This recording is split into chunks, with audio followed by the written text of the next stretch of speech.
Estamos innovando para hacer tus viajes más cómodos, seguros y las vías más ágiles. ATM en coordinación con la Alcaldía de Guayaquil.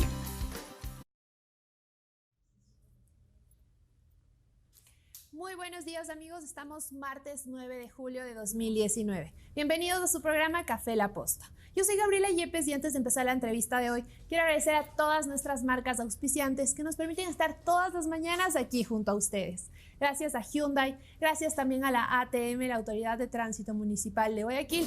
Por supuesto, gracias a la cafetería de especialidad Il Barista, los invito a venir que sirven un café súper rico. Está ubicado en los bajos del edificio de las cámaras. Y también quiero agradecer por último a Contap, la aplicación que nos permite llevar toda la contabilidad de la posta súper ordenadita, legal y segura. Así que si necesitan un contador, contacten a Contap. Ahora amigos, pasemos a las noticias en caliente.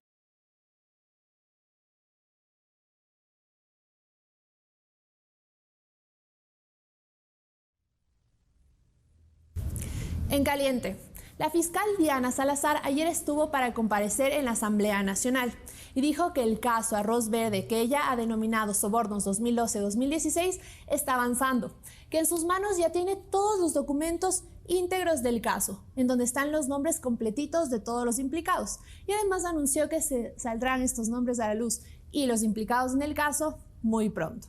Por otro lado, también aprovechó su visita en la Asamblea para quejarse de los dos jueces que le dieron medidas menores a Alexis Mera. Dijo que ellos estarían bloqueando el trabajo que se viene haciendo en Fiscalía. Por otro lado, amigos, algunos trámites van avanzando también en la Asamblea. Por un lado, ayer el asambleísta Fabricio Villamar hizo oficial su pedido de juicio político en contra de José Carlos Tuárez, con un respaldo de 57 firmas de diferentes bancadas. Claro que faltó la firma de la bancada correísta. Por otro lado, también la Asamblea está buscando un consenso para evitar que el Consejo de Participación Ciudadana designe a las autoridades de control del Estado. Estaremos atentos qué sucede con este quinto poder, que hasta el momento está en malas manos bajo la presidencia de José Carlos Tuárez. Y bien amigos, otro tema que también está en caliente desde hace algunos meses y se viene hablando son las reformas laborales que se darán en el país. Aún está su discusión y a pesar de que aún no se sabe cuándo será enviada a la Asamblea para el debate, todos ya están hablando de esto, sobre todo ahora que 4 analistas económicos propusieron 4 reformas prioritarias. Y justamente para hablar de este tema tengo como invitado al director ejecutivo de la Cámara de Comercio, Carlos Aldumbide, para analizar todas estas reformas, cómo nos va a afectar a ustedes y a mí en el país. Ahora amigos, pasemos a la entrevista.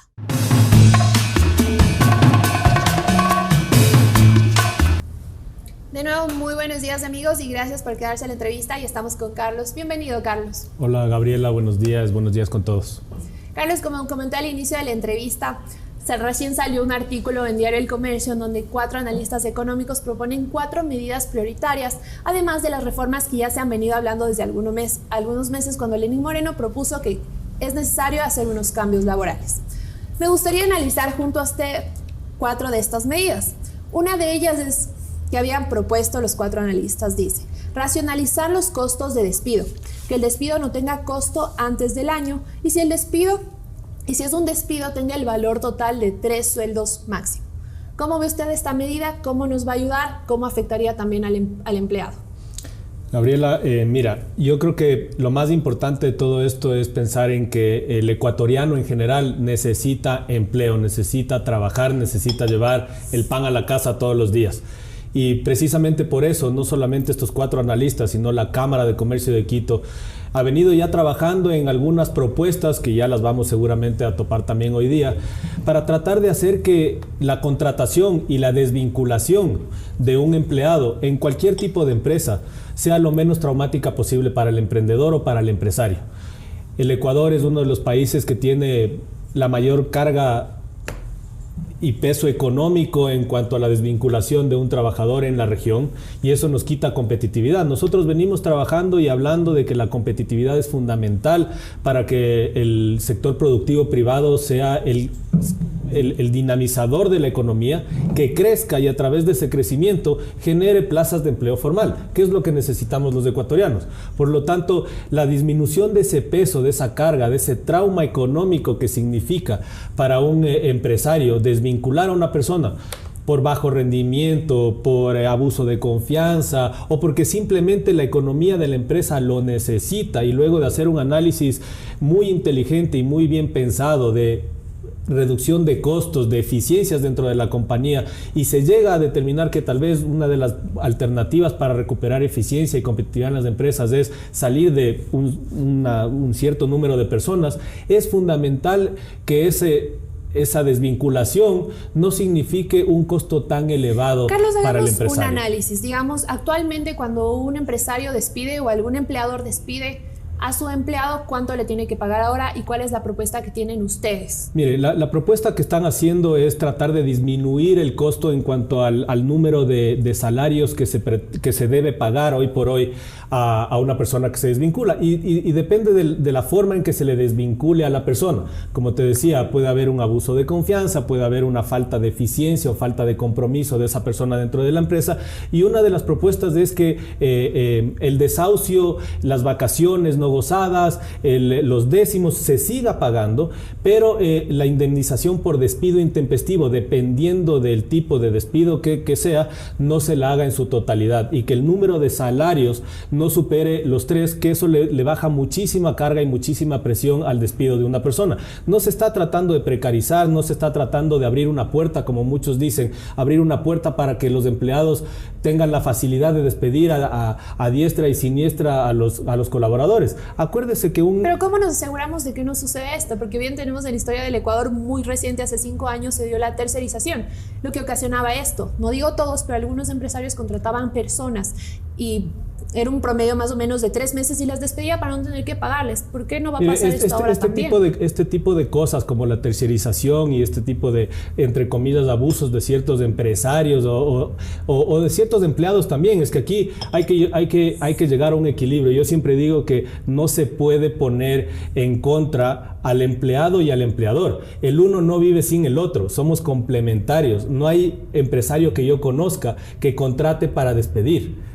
El empresario como tal tiene esa virtud de pensar en el futuro, de ser visionario, de pensar en crecer, de querer hacer crecer su negocio, y la única forma de hacer crecer los negocios normalmente es a través de contratar el mejor recurso humano. A veces uno se equivoca o a veces el personal no se adapta a un determinado trabajo, pero en este caso lo que nosotros estamos proponiendo son ciertos candados para cualquiera de las alternativas que nosotros estamos poniendo, para que no existan despidos masivos, digamos. ¿Quién va a controlar esto? El Ministerio de Trabajo.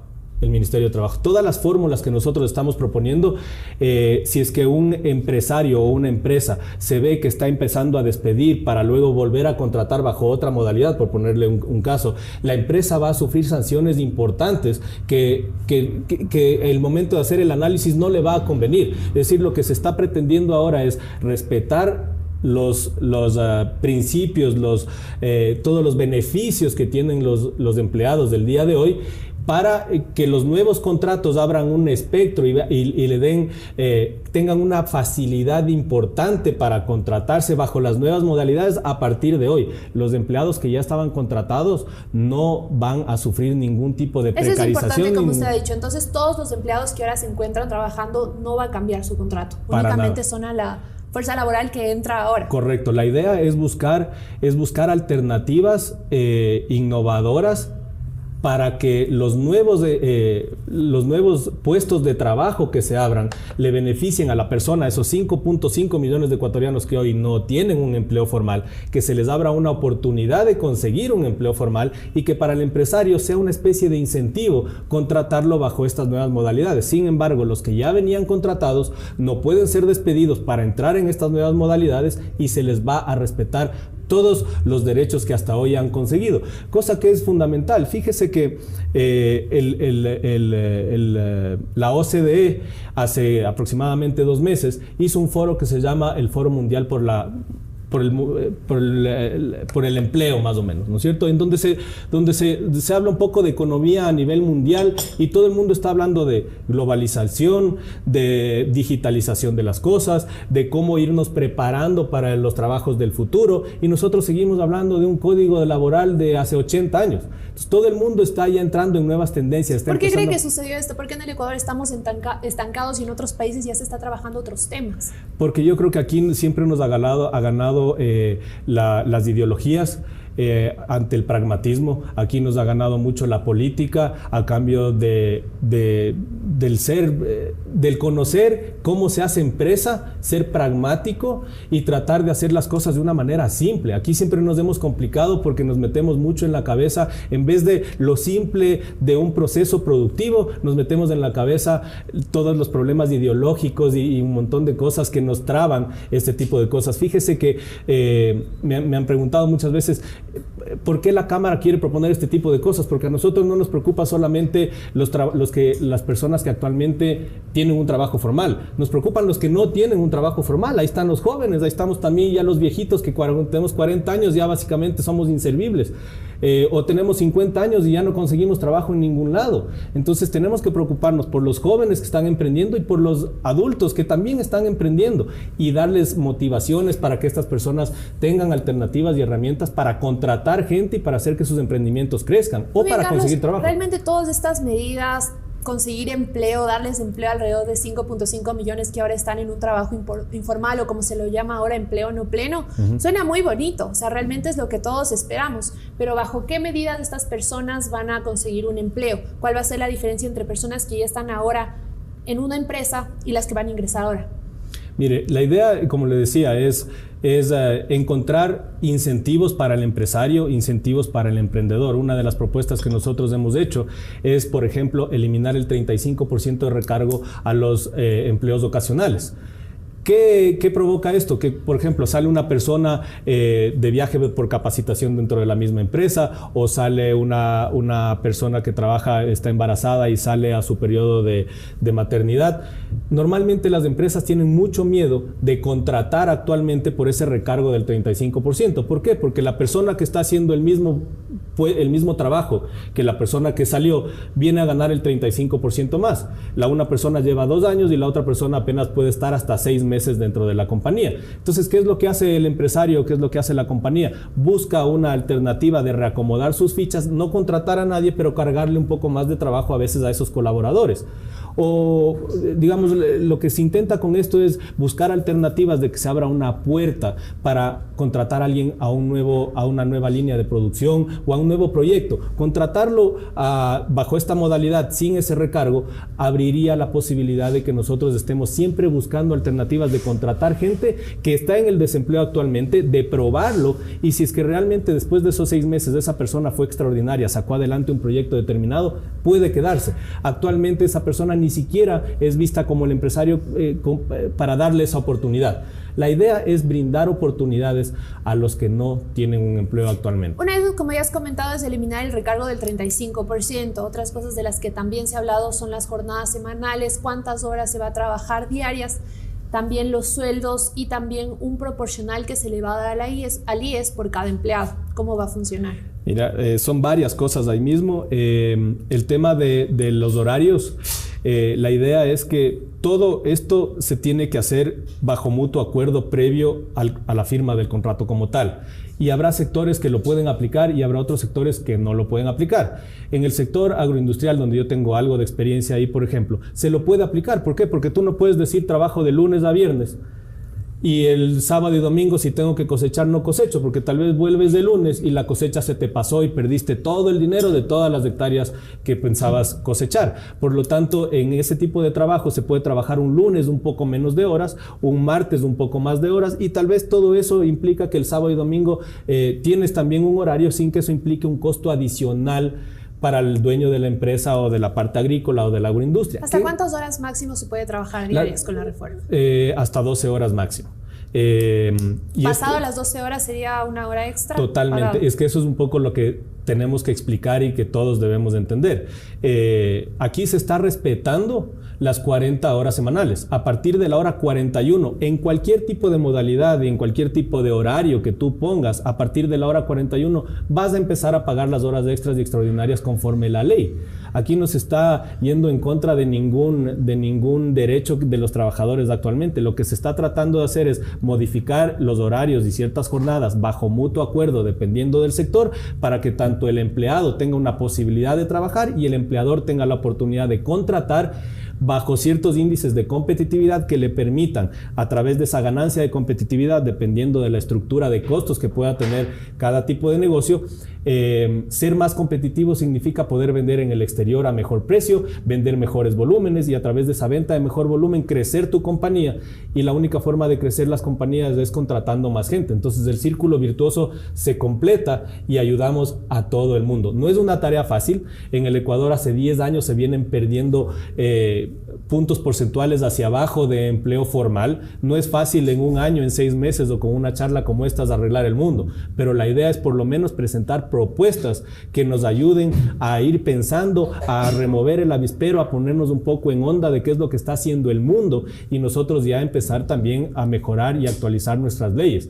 Le vuelvo a insistir, el mundo está hablando de digitalización, está hablando de globalización, está hablando de teletrabajo y nosotros seguimos con un código laboral de hace 80 años. Creo que tenemos que hacer algo. Ustedes han hablado de un código totalmente rígido que no permite o no facilita a los empleadores contratar gente. ¿Por qué cree que se dio que el código ahora sea totalmente rígido? Usted mencionó al inicio que eran como que les importaba más la política. ¿Para usted cree que las decisiones que se tomó para los empleados fueron netamente políticas? No creo que es netamente políticas, pero sí ya van siendo caducas. Hace 80 años la realidad del mundo era distinta. Hace 80 años la expectativa de vida del ser humano estaba entre 45 y 50 años. Hoy está sobre los 70 años. Entonces, el tipo de trabajo que se hacía antes no es el mismo tipo de trabajo que se hacía hoy. Antes era mucho más la necesidad de trabajos para la manufactura. Hoy la necesidad es mucho más hacia los servicios. Y en los últimos 10 años, entre el 95 y el 2015, le puedo dar un dato, que los empleos, la necesidad de empleos en manufactura han disminuido en un 21%. Sin embargo, en ese mismo periodo de tiempo, la necesidad de trabajos en el tema de servicios se ha incrementado en un 27%.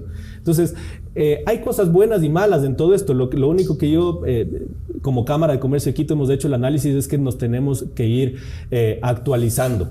No puede ser que una computadora hoy se venza y más o menos esté caduca, o un teléfono celular cada 6 meses o un año hay que cambiarlos y nuestro código tenga 80 años. Las cosas, el mundo ha cambiado, el mundo ha variado. La misma OCDE está proveyéndonos de estos datos y nos dice, mira, el 14% de los trabajos en los últimos 5 años se han digitalizado y el 32% de los trabajos han tenido cambios sustanciales, pero para alguna gente eso puede ser positivo, para otra gente eso puede ser negativo. El tema es que cuando se van perdiendo ciertos tipos de trabajos, como en cualquier revolución industrial en la historia del mundo, se van cambiando y van mutando, digamos, las modalidades de trabajo o los tipos de trabajos que se hacen, pero eso no significa que se pierden para siempre. Se pierden por un lado, pero se empiezan a generar por otros.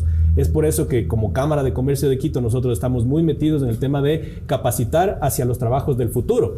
De aquí a los próximos 10 años. ¿Cuáles son los trabajos del futuro? Todavía, según estos estudios, hay muchos de los trabajos que van a existir en los próximos 10 años todavía no existen. Pero tenemos que irnos preparando porque hay mucha gente aquí en el Ecuador, por ejemplo, que están actuales con trabajo, pero no tienen un buen contacto con un computador, con un PC, con una laptop, porque hacen todavía trabajos relativamente manuales. Entonces, en ese sentido, nosotros estamos ya empezando a ver alternativas de capacitación para los que estamos actuales hoy, no desactualizarnos del día de mañana, cosa muy complicada, pero que se tiene que empezar a hacer. Habrá muchos trabajos del día de mañana en temas digitales, en temas de software, en temas de tarjetas electrónicas, que hoy no los vemos todavía, pero que van a sufrir ese cambio que, como le digo, en todas las revoluciones industriales han ocurrido. Siempre ha habido un poco ese miedo, esa aversión al cambio, ese miedo a perder el trabajo porque un robot va a venir a hacer mi trabajo, pero ese robot mañana va a necesitar un mantenimiento y no va a necesitar de una persona que le haga mantenimiento, sino tal vez de 5 personas que le hagan mantenimiento. Entonces hay un montón de cosas, inclusive en el tema del blockchain, que a veces uno dice, no, el blockchain es la panacea y es muy seguro hacer un proceso con blockchain. El blockchain implica mucho trabajo de gente atrás en tema de sistemas para que funcione de forma correcta. Entonces, un generador de empleo. Hay muchas cosas que se pueden discutir en este tema, pero yo insisto en que lo que necesitamos como Ecuador es ver qué está pasando en el mundo, abrirnos al mundo también en este tema laboral, no solamente en el tema comercial, sino laboral, aprender de lo que está pasando en el mundo y aplicar un poco esas reformas acá en el Ecuador. Le pongo otro ejemplo. En Colombia, Amazon nació en un país donde el trabajo por horas fue lo que le hizo exitoso a su modelo y lo quería implementar en Latinoamérica.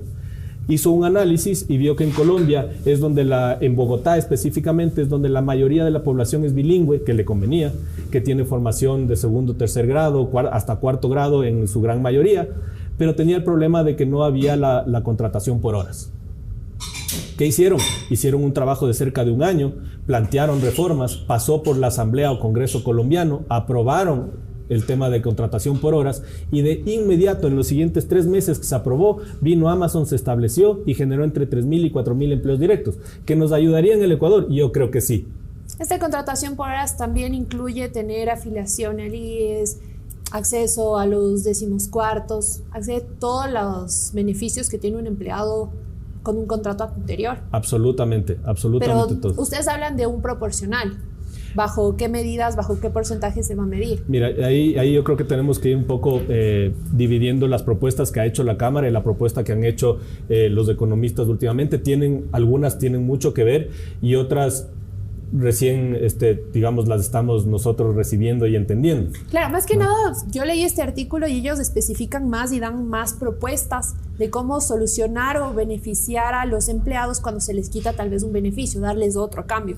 Pero las propuestas tienen el mismo sentido. Una de esas es contrato por horas. Ahora estamos hablando de que el contrato por horas va a acceder a un IES proporcional. Sí, es que suena, es lo que te decía, a veces no tenemos que complicarnos y tenemos que tratar de ser mucho más prácticos y mucho más lógicos. Cuando uno ha hecho empresa y cuando uno sabe cuáles son los beneficios y los problemas también de contratar a una persona, uno desde la práctica puede dar soluciones mucho más lógicas, mucho más fáciles, sin complicarse en realidad, ¿no es cierto? Entonces, yo lo que creo es que todas estas propuestas lo que están haciéndonos ver a todos es que estamos preocupados por la generación de empleo y no tanto preocupados por el tema ideológico. Nosotros lo que estamos buscando son alternativas. Habrá algunas que son buenas, habrá algunas que no son tan buenas, habrá unas que son aceptadas por la Asamblea, otras que no. Es que, Carlos, justamente el debate va en eso. ¿Cómo generar empleo pero sin vulnerar los derechos de los empleados? ¿Cómo logramos ese punto medio para que no los empleadores salgan beneficiados? En ningún caso, al menos de las propuestas que salen de la Cámara, en ningún caso se habla ni se piensa en vulnerar ningún derecho ni adquirido por parte de los trabajadores hasta el día de hoy. Es respetar los derechos de los trabajadores hasta el día de hoy y buscar alternativas respetando los mismos derechos, pero que le abran un poco el espectro tanto al trabajador como al dueño de una empresa o al emprendedor. En una de las propuestas nuestras lo que estamos hablando es de generar una nueva propuesta para emprendimientos. ¿Por qué? Porque hemos hecho el análisis y sabemos que los emprendimientos en el Ecuador son muchos, el ecosistema para emprender en el Ecuador no es el mejor y la mayoría de esos emprendimientos recién a partir del 3er año empiezan a vislumbrar su futuro, ver si es que tienen que cerrar porque ya el emprendimiento no dio para más o empiezan a escalar notablemente.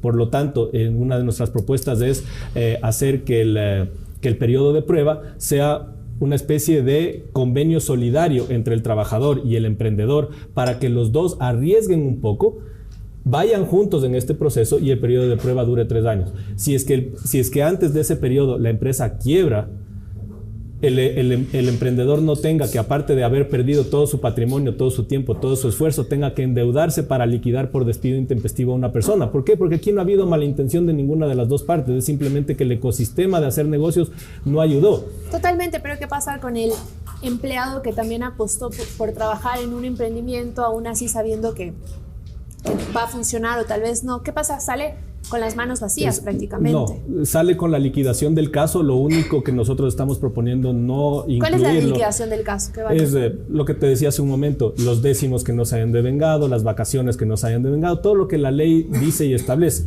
Lo que nosotros estamos planteando es que en esos casos, por quiebra de un emprendimiento donde se haya hecho el contrato de mutuo acuerdo bajo estas condiciones, el despido intempestivo no se aplique, porque es un poco así se jugaron las cartas y el emprendimiento terminó cerrando. Un poco la idea de esto es motivar a los emprendedores, porque sin emprendedores no hay trabajo ni para el emprendedor ni para los que genera para los demás. Entonces la idea de motivar al emprendedor es que a través de su emprendimiento empiece a generar empleo. Si no se le motiva a él, si no nos preocupamos del emprendedor, los emprendimientos no existen y los empleos no vienen. ¿Qué hay ahora con los salarios mínimos? Se habla mucho, algunas personas han dicho que nuestro salario mínimo es uno de los más altos de la región. Pero también tenemos que tener en cuenta que nosotros tenemos una moneda que es bastante cara, que es el dólar, que encarece el costo de la vida. Entonces, ¿cómo hablamos de tal vez reducir los salarios mínimos? No como tal, pero sí el trabajo por horas te va a dar acceso a un salario menor que el salario mínimo establecido ahora en el Código Laboral. Sí, eso es una propuesta que hay que analizarla con pinzas y yo creo que hay que analizar muy bien qué es lo que se pretende con esta propuesta. ¿Pero cree que una persona, si ahora los ecuatorianos estamos hablando de que el salario mínimo no está alcanzando, está alcanzando con las justas, ahora personas que ingresen a trabajar con salarios menores van a lograr costear todos sus gastos? Mira, siempre es bueno ganar $1 a no ganar ninguno.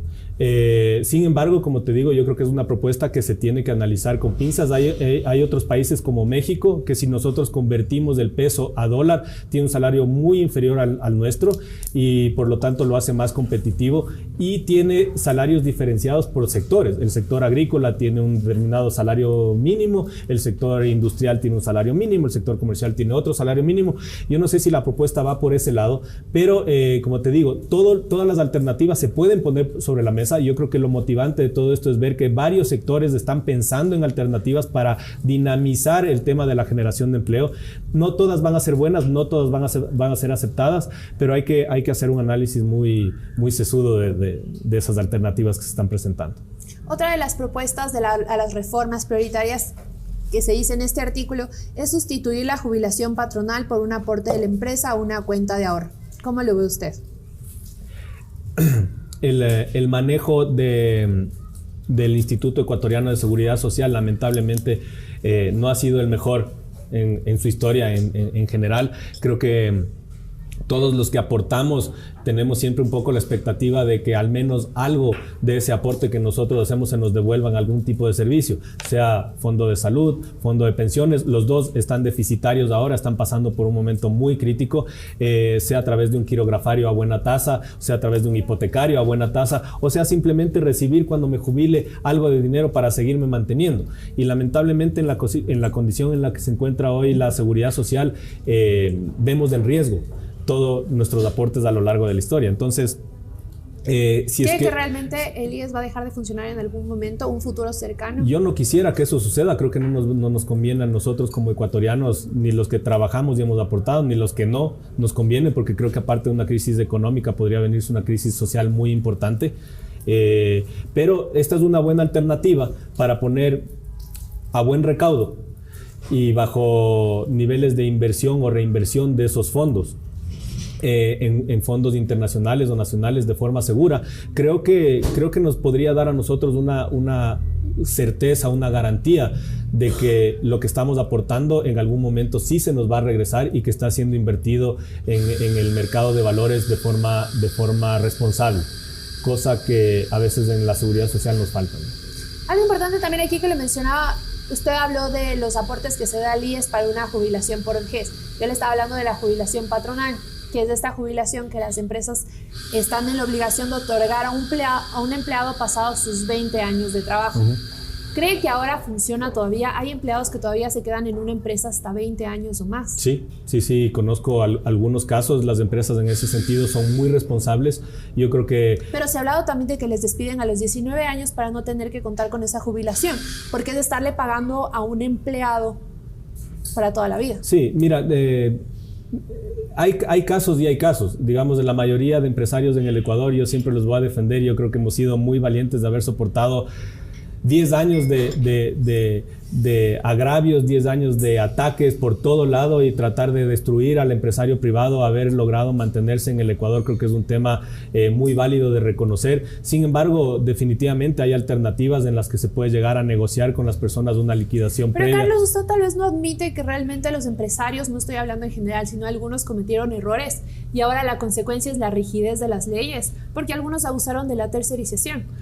Contrataron mano de obra barata. Entonces realmente eso conllevó a que legisladores y que el país tenga un debate y ahora tenemos estas leyes, como ustedes las han llamado, totalmente rígidas. Entonces también sería un poco de mea culpa y no únicamente decir que hemos soportado una época difícil cuando también se vieron beneficiados. Totalmente. Yo creo que en el mundo no hay persona perfecta. tanto por el lado de los trabajadores como del lado de los empleadores. Se han cometido errores definitivamente. Habrá habido seguramente empresas que pensaron que esa era una forma sostenible de hacer negocios y a la larga se dieron cuenta de que no es así. Y seguramente habrán pagado los platos rotos. Habría que ver cuántas de esas empresas que tomaron esas actitudes o actividades siguen vigentes o no siguen vigentes, porque ahora también es muy fuerte el tema de la responsabilidad social empresarial.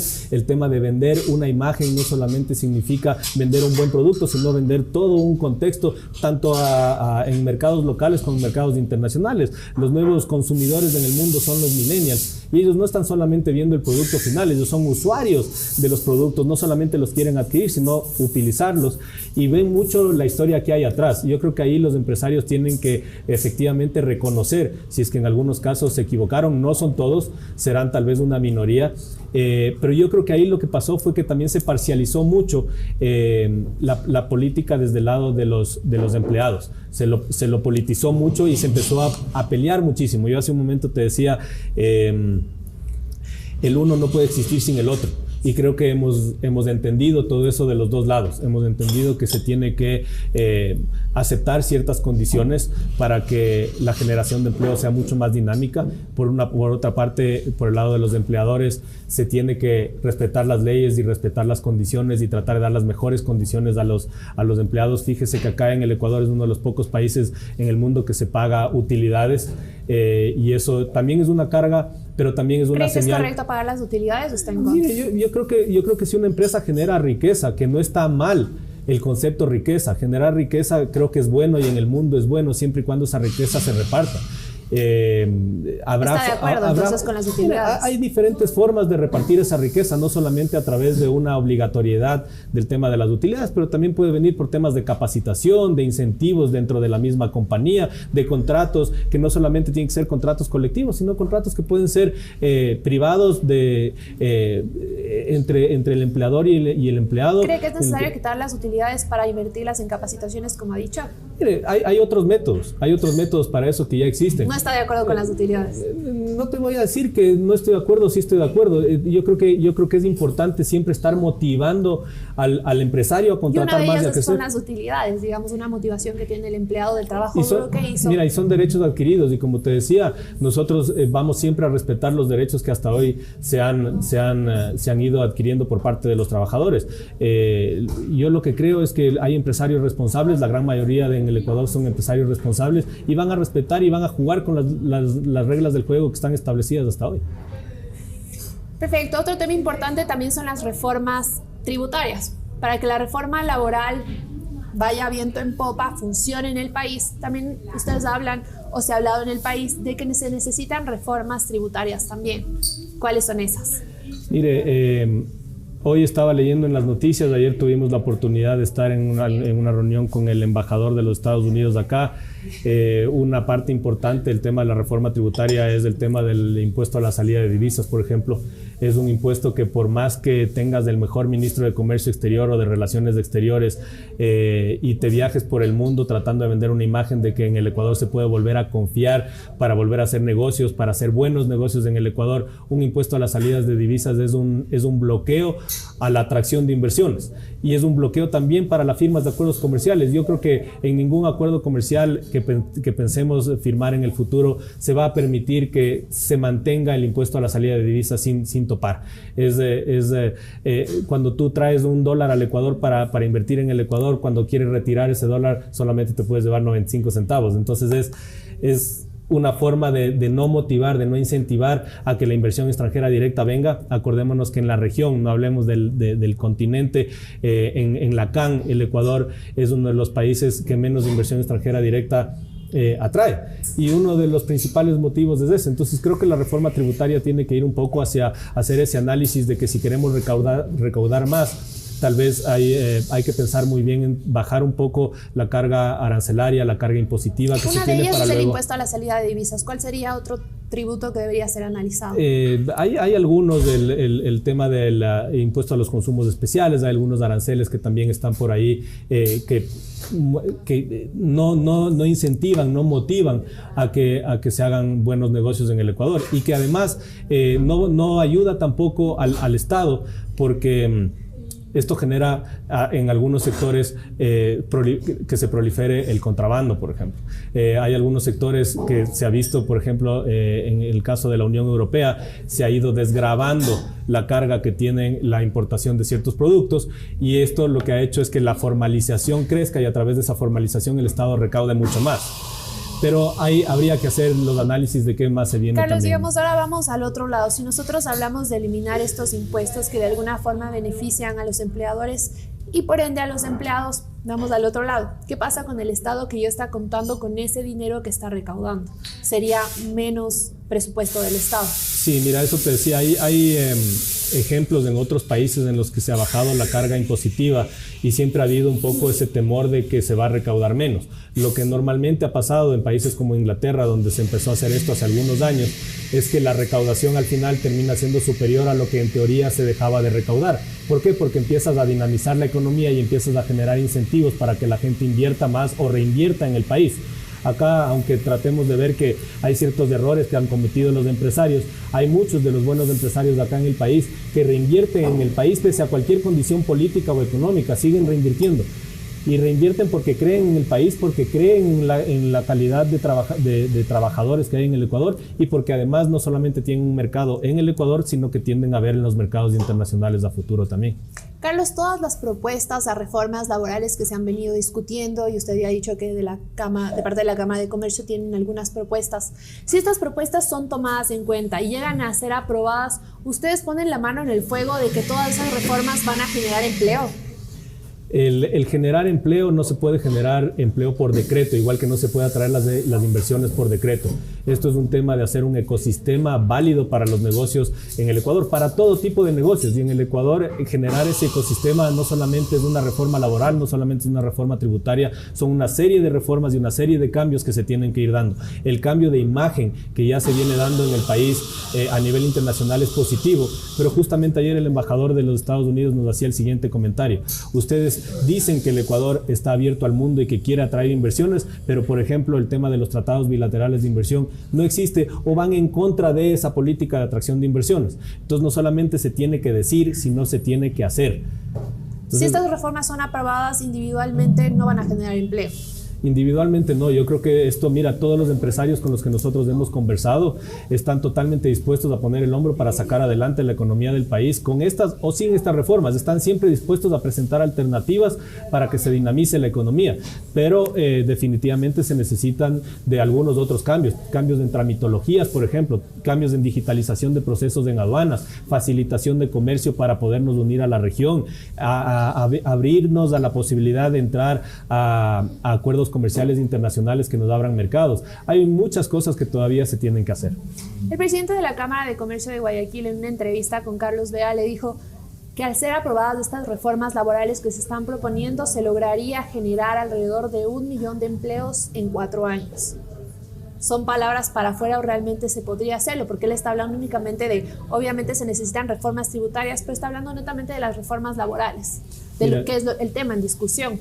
Hay que ver siempre que el sector productivo privado, el comercio, es uno de los principales generadores de empleo. Si es que a este le das las condiciones de que crezca, definitivamente la generación de empleo va a crecer.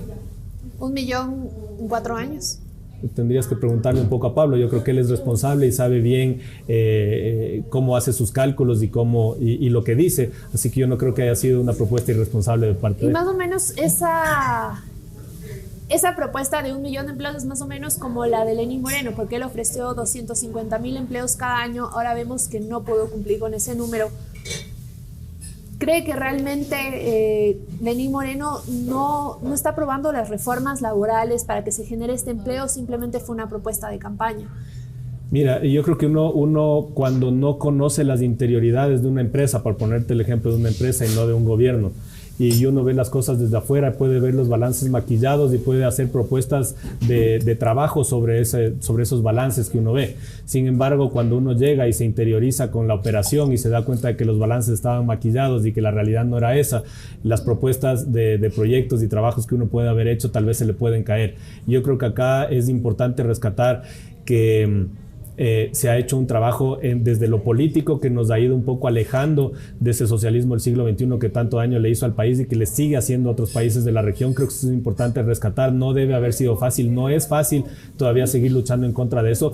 Y luego sí podríamos tal vez presionar para que ciertas reformas o ciertos cambios se den con un poco más de agilidad, pero creo que estamos en el camino correcto, aunque deberíamos ir un poco más rápido, sí, pero estamos en un camino que al menos nos está alejando de la realidad que al menos hoy vive Venezuela, por ejemplo. Carlos, quedémonos un poco en esta línea pública hablando de Lenín Moreno. Lenín Moreno habló de que el presupuesto del Estado es muy bajo para los gastos que tiene en contra. Uno de esos son las nóminas de entidades públicas. Se han despedido alrededor de 11.000 personas entre diciembre y febrero de este año. Son 11.000 personas que quedaron sin empleo. Actualmente, sin las reformas laborales, el sector privado tiene la posibilidad de recibir a todas estas personas. De nuevo te voy a insistir que las reformas no deben ser vistas como la salvación absoluta. Esto es parte de un ecosistema que se tiene que empezar a formar. Justamente yo te digo, sin analizar las formas, es un panorama más bien actual. Esas personas que quedaron sin empleo de entidades públicas, ahora ¿crees que pudieron acceder a un empleo privado? Mira, depende del sector y depende del nivel de capacitación o de experiencia que puedan llegar a tener estas personas. Y te digo, depende del sector porque hay sectores como los exportadores que al no depender netamente de la economía ecuatoriana, que está estancada, pueden seguir creciendo. Y hay algunos sectores agroindustriales que tienen demanda internacional importante y tienen la necesidad de mano de obra. Ahí se pueden ir adaptando ciertos puestos de trabajo, pero definitivamente se tiene que seguir trabajando en dinamizar la economía ecuatoriana a la interna, tratar de buscar mejores acuerdos comerciales en el exterior para que se abran las posibilidades de seguir vendiendo más hacia afuera. El mercado ecuatoriano es pequeño por naturaleza, está contraído por el momento. Yo creo que una de las grandes alternativas es buscar más productos para la exportación, mejores mercados para la exportación y a través de eso sí poder ir adaptando de a poco, no adaptando, acogiendo de a poco esas personas que están en el sector público que tal vez fueron incorporadas al sector público de forma incorrecta y que hoy se necesita empezar a dinamizar el sector privado para que los vaya acogiendo. Es decir, hacer al revés lo que sucedió hace algunos años. Lo que sucedió hace algunos años es que mucha gente salía del sector privado al sector público porque en rangos de trabajos parecidos se ganaba mejor en el sector público. ¿Por qué? Se hizo una política no sostenible en el gobierno que se lo manejó un poco más de forma política. Y ahora lo que nosotros proponemos y lo que nosotros quisiéramos que suceda es que ocurra al revés, que el dinamismo impulse al sector productivo privado y que el sector productivo privado tenga las condiciones adecuadas para ir recibiendo a todas esas personas que están en el desempleo o que podrían estar en el desempleo. Y justamente ciertas personas que quedaron en desempleo, justamente de entidades públicas, muy pocas, pero han optado por estas nuevas aplicaciones. Estamos hablando de Uber, Cabify y ahora Globo y Uber Eats. ¿Cómo ves tú este panorama? ¿Realmente ellos están ayudando a una generación de empleo? ¿Es necesario que esas empresas sigan en el Ecuador? Al menos es una alternativa. Yo creo que todas las alternativas tecnológicas que se vienen dando para generar empleo son válidas. En el mundo se las ha aceptado en la gran mayoría de países de forma positiva. Y todo tipo de competencia es buena. Nosotros en la Cámara siempre decimos que la competencia genera excelencia y la competencia siempre nos ayuda a pensar en nuevas alternativas, en cómo reinventarnos, en cómo buscar alternativas de mejorar nuestro producto, nuestro servicio. Creo que son alternativas válidas y que tienen que ser respetadas. De todas maneras, vienen ayudando a que ciertas personas se vayan incorporando. No se lo puede ver esto como una innovación o como un emprendimiento. Sin embargo, son buenas alternativas para quienes han quedado sin empleo. Las reformas laborales y el código laboral, en caso de ser aprobado, las propuestas que existen actualmente, ¿cambiarían en algo cómo se están manejando estas empresas con sus empleados? Tendríamos que ir viendo igual las realidades sector por sector, pero creo que definitivamente... ¿Crees que es necesaria una regulación para los empleadores de estas aplicaciones? Yo creo que todas las empresas necesitan tener las reglas del juego claras y tener regulaciones específicas dependiendo de los sectores que les ayuden a formalizar y a cumplir con las reglas. Bien, Carlos, ahora ¿cómo ves el panorama? Ya hemos hablado un poco de la realidad que se vive actualmente. ¿Cómo ves el panorama que se viene? Todavía el paquete de reformas laborales no han sido enviados a la Asamblea. ¿Cuánto más se tendrá que esperar? Ustedes ya están impulsando que estas reformas se hagan una realidad. Sí, mira...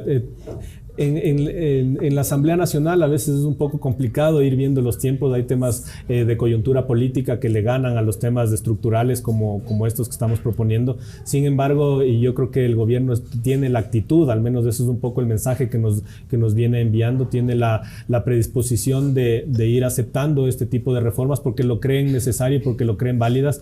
Producto de eso es que dentro de estas negociaciones y dentro de estas propuestas y los consensos y los acuerdos a los que se ha llegado está involucrado el Ministerio de Trabajo. Creo que el Ministerio de Trabajo hoy escucha mucho al sector empleador, pero también a los empleados.